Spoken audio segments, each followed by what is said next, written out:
Hello everyone, ലോഗ്രാറിൻ്റെ പുതിയൊരു ക്ലാസ്സിലേക്ക് എല്ലാവർക്കും സ്വാഗതം. ഡേ 5ൻ്റെ മോക്ക് ടെസ്റ്റാണ് ഇന്ന് ഉൾപ്പെടുത്തിയിരിക്കുന്നത്. ഡേ 6ൻ്റെ മോക്ക് ടെസ്റ്റ് ഓൾറെഡി അപ്ലോഡ് ചെയ്തിട്ടുണ്ട്. അത് ചെയ്ത് നോക്കാത്തവർ അത് എത്രയും പെട്ടെന്ന് ചെയ്ത് നോക്കുക. അപ്പോൾ നമുക്ക് നേരെ ടെസ്റ്റിലേക്ക് പോകാം. ഫസ്റ്റ് ക്വസ്റ്റ്യൻ, ജലത്തിന് ഏറ്റവും കൂടുതൽ സാന്ദ്രത ഉണ്ടാകുന്ന താപനില.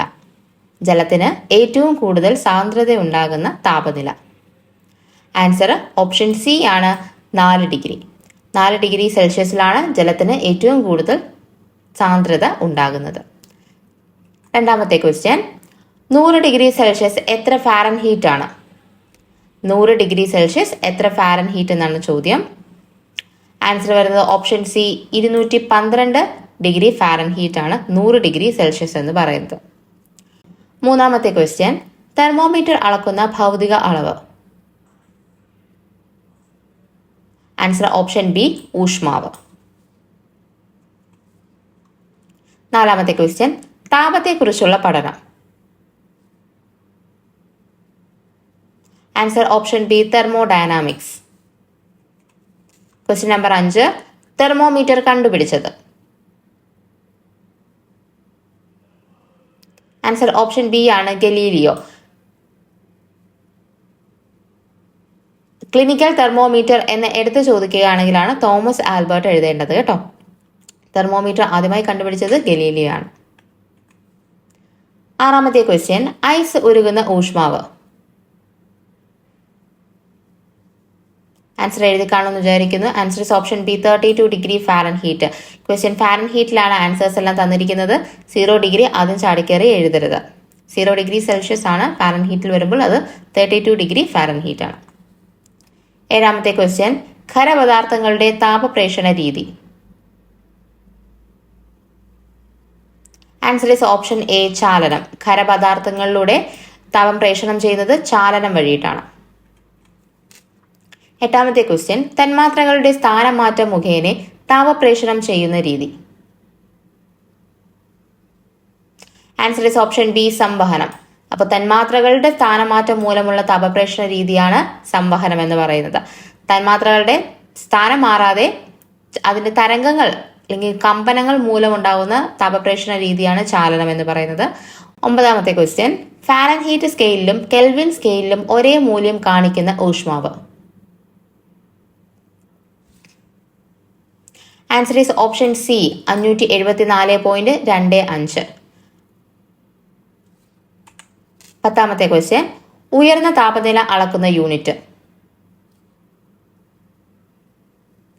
ആൻസർ വരുന്നത് ഓപ്ഷൻ ബി ആണ്, പൈറോമീറ്റർ. താഴ്ന്ന താപനില അളക്കുന്ന യൂണിറ്റ് ആണ് പൈക്കോമീറ്റർ. ഉയർന്ന താപനില അളക്കുന്ന യൂണിറ്റ് പൈറോമീറ്റർ ആണ്. 11ാമത്തെ ക്വസ്റ്റ്യൻ, വിശിഷ്ട താപധാരിത ഏറ്റവും കൂടുതലുള്ള മൂലകം. Answer is option B, hydrogen. മൂലകമാണ് ഇവിടെ ചോദിച്ചിരിക്കുന്നത്. മൂലകം ഹൈഡ്രജൻ ആണ്. പദാർത്ഥം എന്ന് ചോദിക്കുമ്പോഴാണ് നമ്മൾ ജലം എഴുതേണ്ടത്. ഉയർന്ന വിശിഷ്ട താപധാരിതയുള്ള പദാർത്ഥമാണ് ജലം. മൂലകം ചോദിച്ചു കഴിഞ്ഞാൽ ഹൈഡ്രജൻ ആണ്. 12, പ്രഷർ കുക്കർ, നോൺ സ്റ്റിക് പാത്രങ്ങൾ എന്നിവയുടെ താപപ്രേഷണം തടയാൻ കൈപ്പിടികളിൽ നിർമ്മിച്ചിരിക്കുന്ന പദാർത്ഥം. Answer is option B, bakelite. 13ാമത്തെ ക്വസ്റ്റ്യൻ, കേവല പൂജ്യം എന്നാൽ.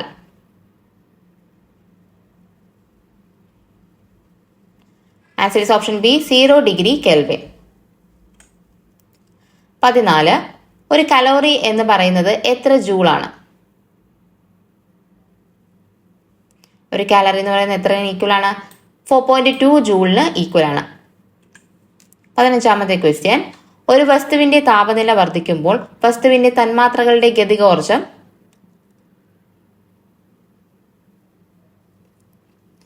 ആൻസർ വരുന്നത് ഓപ്ഷൻ ബി ആണ്, വർദ്ധിക്കുന്നു.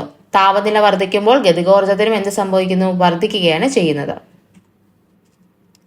16ാമത്തെ ക്വസ്റ്റ്യൻ, തെർമോമീറ്ററിൽ ദ്രാവകമായി ഉപയോഗിക്കുന്നത്. Answer is option C, mercury. 17, ഒരു വസ്തുവിൽ അടങ്ങിയിരിക്കുന്ന ദ്രവ്യത്തിന്റെ അളവ്. ആൻസർ ഈസ് ഓപ്ഷൻ ബി, പിണ്ഡം. 18ാമത്തെ ക്വസ്റ്റ്യൻ, വൈദ്യുത ചാർജുള്ള കണങ്ങളായി ദ്രവ്യം സ്ഥിതി ചെയ്യുന്ന അവസ്ഥ. ആൻസർ വരുന്നത് ഓപ്ഷൻ ഡി ആണ്, പ്ലാസ്മ അവസ്ഥ. 19. ഒരു കിൻഡൽ ഈസ് ഈക്വൽ ടു എത്ര കിലോഗ്രാം എന്നാണ് ചോദ്യം. Answer is option C, 100 kilo. ഒരു കിൻഡൽ എന്ന് പറയുന്നത് 100 കിലോഗ്രാം ആണ്. 20ാമത്തെ ക്വസ്റ്റ്യൻ, ഉയർന്ന താപനിലയിൽ അയോണീകരിക്കപ്പെട്ട പദാർത്ഥത്തിന്റെ അവസ്ഥ. ആൻസർ വരുന്നത് ഓപ്ഷൻ എ, പ്ലാസ്മയാണ്. 21ാമത്തെ ക്വസ്റ്റ്യൻ, ഭാരത്തിന്റെ യൂണിറ്റായ 1 കിലോഗ്രാം വെയിറ്റ് എത്ര ന്യൂട്ടൺ ആണ്? ആൻസർ മാർക്ക് ചെയ്തോ. Answer is option C, 9.8 newton. 22. പിണ്ഡം അളക്കാൻ ഉപയോഗിക്കുന്ന ഉപകരണം. ആൻസർ വരുന്നത് ഓപ്ഷൻ ബി ആണ്, കോമൺ ബാലൻസ്. 23. സ്പ്രിംഗ് ത്രാസിന്റെ പ്രവർത്തനത്തിന് പിന്നിലെ അടിസ്ഥാന നിയമം.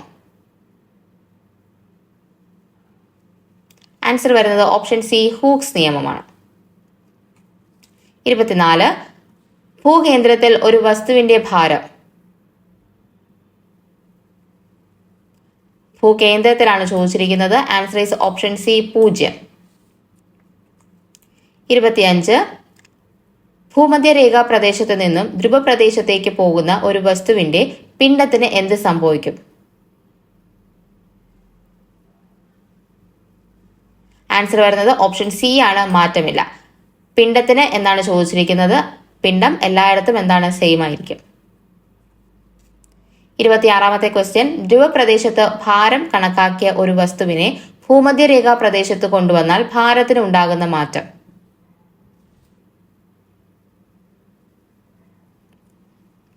ആൻസർ വരുന്നത് ഓപ്ഷൻ സി ആണ്, കുറയുന്നു.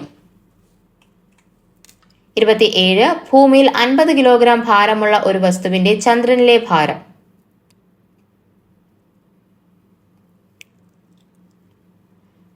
ആൻസർ വരുന്നത് ഓപ്ഷൻ ബി, 8.33. ഭൂമിയിലുള്ളതിന്റെ 1/6 ഭാരം മാത്രമേ ചന്ദ്രനിൽ ഉണ്ടാകുള്ളൂ. അപ്പം 50 × 1/6 ചെയ്ത് കഴിഞ്ഞാൽ നമുക്ക് ആൻസർ കിട്ടും കേട്ടോ. 28ാമത്തെ ക്വസ്റ്റ്യൻ, ശബ്ദം ഏറ്റവും വേഗത്തിൽ സഞ്ചരിക്കുന്നത്.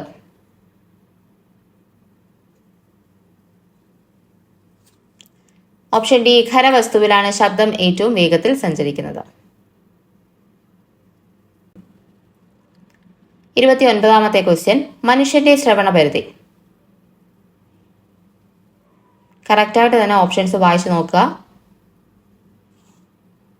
ആൻസർ വരുന്നത് ഓപ്ഷൻ ബി ആണ്, 20 ഹെർട്സിനും 20 കിലോ ഹെർട്സിനും.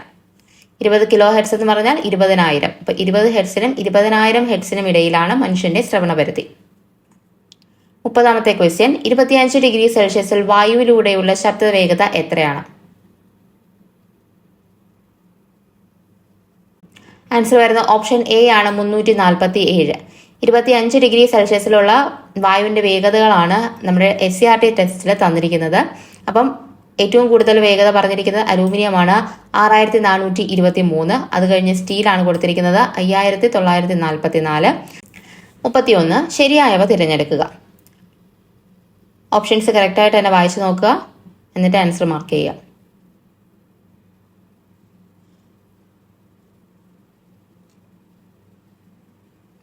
ആൻസർ വരുന്നത് ഓപ്ഷൻ ഡി ആണ്, 2, 3 ശരി. എന്തൊക്കെയാണ്? വസ്തുക്കളുടെ കമ്പനം മൂലമാണ് ശബ്ദം ഉണ്ടാകുന്നത്, ശരിയാണ്. ഖരവസ്തുക്കളിൽ ശബ്ദവേഗം വാതകങ്ങളിലെ ശബ്ദവേഗത്തെക്കാൾ കൂടുതലാണ്. ഖരവസ്തുക്കളിലാണ് ശബ്ദവേഗം കൂടുതൽ എന്ന് പറയുന്നത്. ഇനി ഈ ശബ്ദം ശൂന്യതയിലൂടെ സഞ്ചരിക്കുന്നു, ഇല്ല. ശബ്ദത്തിന് സഞ്ചരിക്കാൻ മാധ്യമം ആവശ്യമാണ്, അതുകൊണ്ട് ഈ ഫസ്റ്റ് സ്റ്റേറ്റ്മെന്റ് തെറ്റാണ്. താപനില കൂടുമ്പോൾ ശബ്ദവേഗം കുറയുന്നു, തെറ്റാണ്. താപനില കൂടുമ്പോൾ ശബ്ദവേഗം കൂടുകയാണ് ചെയ്യുന്നത് കേട്ടോ. അത് ഓർത്തിരിക്കുക. 32. മനുഷ്യ ശരീരത്തിൽ ശബ്ദം പുറപ്പെടുവിക്കുന്ന ഭാഗം.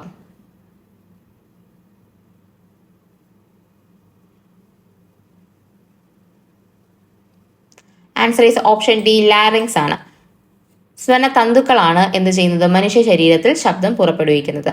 ഫാരിങ്സ് അല്ല, ലാരിങ്സ് ആണ് കേട്ടോ. അപ്പം മലയാളം വാക്കാണെന്നുണ്ടെങ്കിൽ നമുക്ക് കുറച്ചുകൂടി എളുപ്പമായിരിക്കും. സ്വനതന്തുക്കളാണ്. കേൾവി സാധ്യമാക്കുന്നത് എന്ത് എന്ന് ചോദിച്ചു കഴിഞ്ഞാൽ അത് ടിംഫാനമാണ് സ്വനപേടകം. എന്നാൽ ശബ്ദം പുറപ്പെടുവിക്കുന്നതാണ് ഇത് ലാരിങ്സ് അഥവാ സ്വന തന്തു എന്ന് പറയുന്നത്. രണ്ടും തമ്മിൽ തിരിഞ്ഞു പോകരുത്. 33. വവ്വാൽ ഇരപിടിക്കാനായി ഉപയോഗിക്കുന്ന ശബ്ദം ഏതാണ്? Answer is option B, ultrasonic sound ആണ് വവ്വാൽ ഇരപിടിക്കാനായി ഉപയോഗിക്കുന്നത്. ജിറാഫും ആനയും ഒക്കെ പുറപ്പെടുവിക്കുന്ന ശബ്ദമാണ് ഇത് ഇൻഫ്രാസോണിക് സൗണ്ട് എന്ന് പറയുന്നത്. 34. മനുഷ്യന്റെ ശ്രവണ സ്ഥിരത. Answer is option C, 1/10 second ആണ്. 35. ഇടിമിന്നൽ സംഭവിക്കുമ്പോൾ ജനൽ കമ്പികൾ കമ്പനം ചെയ്യുന്നത്. ആൻസർ ഈസ് ഓപ്ഷൻ ബി, അനുനാദമാണ്. 36. ശബ്ദത്തിന്റെ ഉച്ചത അളക്കാൻ ഉപയോഗിക്കുന്ന യൂണിറ്റ്. ആൻസർ വരുന്ന ഓപ്ഷൻ ബി, ഡെസിബൽ ആണ്. ഉച്ചതയാണ് ചോദിച്ചിരിക്കുന്നത്. ആവർത്തി ചോദിക്കുമ്പോഴാണ് ഹെഡ്സ് എഴുതേണ്ടത്. 37. ശബ്ദം ഏത് തരം തരംഗമാണ്? ആൻസർ ഈസ് ഓപ്ഷൻ ബി, അനുദൈർഘ്യ തരംഗമാണ് ശബ്ദം എന്ന് പറയുന്നത്. 38. കേൾവിക്കുറവുള്ളവർക്ക് ശബ്ദം വ്യക്തമായി കേൾക്കുവാൻ ഉപയോഗിക്കുന്ന ഉപകരണം. Answer is option C, audio phone. 39. കേൾവിക്കാരന്റെയോ ശബ്ദശ്രോതാവിന്റെയോ ആപേക്ഷിക ചലനം നിമിത്തം ശബ്ദത്തിന്റെ ആവൃത്തി വ്യത്യാസപ്പെടുന്നതായി അനുഭവപ്പെടുന്ന പ്രതിഭാസമാണ്. Answer is option B, Doppler effect. 40. Question. ശരിയായവ തിരഞ്ഞെടുക്കുക. ഓപ്ഷൻസ് വായിച്ചു നോക്കുക, എന്നിട്ട് ആൻസർ എഴുതുക.